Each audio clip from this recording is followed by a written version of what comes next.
Jerome Arrington coming to you from Acumen Transformations and AT Coach Course. I'd like this afternoon to talk a little bit more about vision.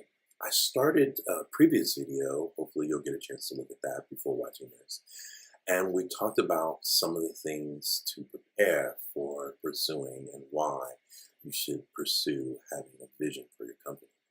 Today, I want to give you some tools into building a vision.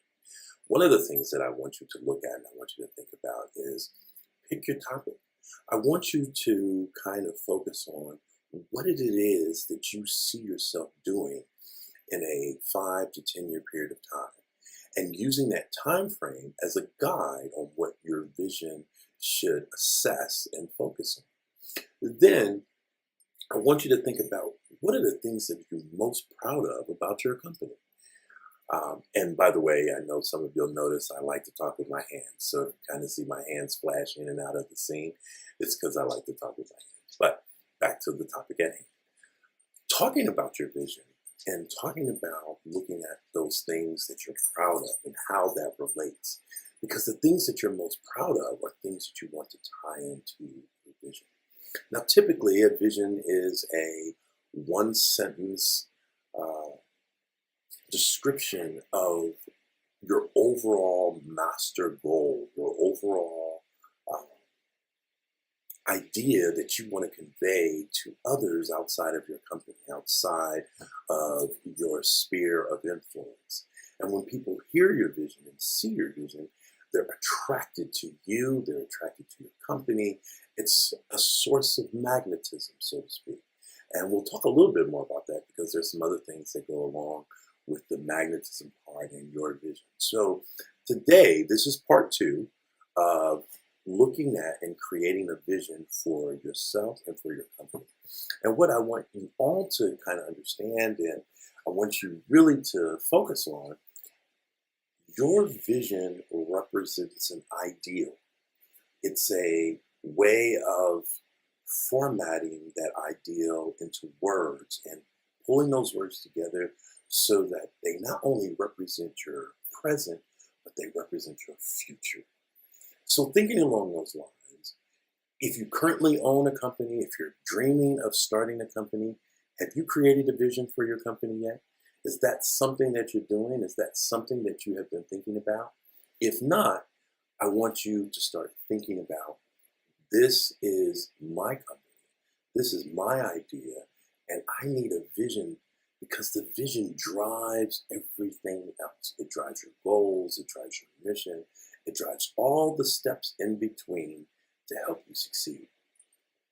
So here at Acumen Transformations, we want to help you develop, whether it's training, through coaching, or through inspirational conversation.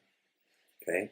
We want to make sure that you're good at what you do and why you're doing it, and you're focused on delivering your best possible product and or service. Now, having said all of that, you might say, well, Jerome, I don't really know how I can come up with a vision that's worth having. So here's what I suggest you do. Write a draft. The draft allows you to kind of spec out what you want to say. And you may go through several iterations. Don't feel like the first thing you write down, you're locked into.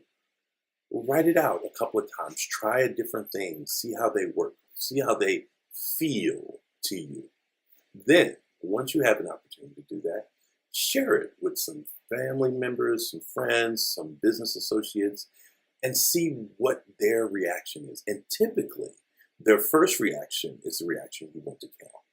Now, they'll start explaining and trying to explain, but the initial reaction that they get from you, is it a blah reaction or is it, wow, that hits it right on the point?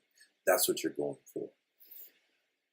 A vision changes over time. So don't feel like, well, now that I've created it, it's not going to change. It actually changes over time. As your company changes over time, as your company grows, as you hire employees, as your clients change, your vision will also change as well. So don't be afraid to manipulate your vision and change it so that it is updated based on your current, present, and what your future is beyond your current moment. Now, I'm not saying change your vision every year. I'm not saying change it every other year. But basically, you want to focus on anywhere from a 5 to 10 year window. And that would be a good frame of reference to shoot for. So let's review. Look at some of the things that you're proud of.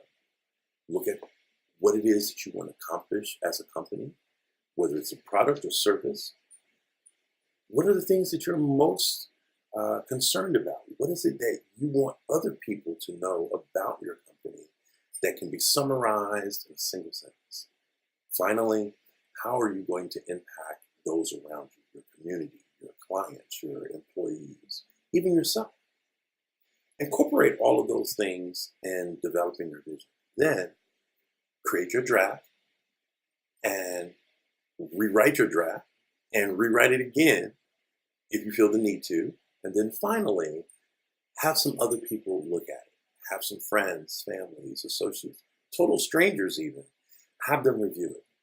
And then once you lock down on what your vision really is and how it speaks to what you want to do as a professional, as a business owner, as an entrepreneur, then share it with the world. All right. This is Jerome Arrington, Acumen Transformations, AT Coach Course.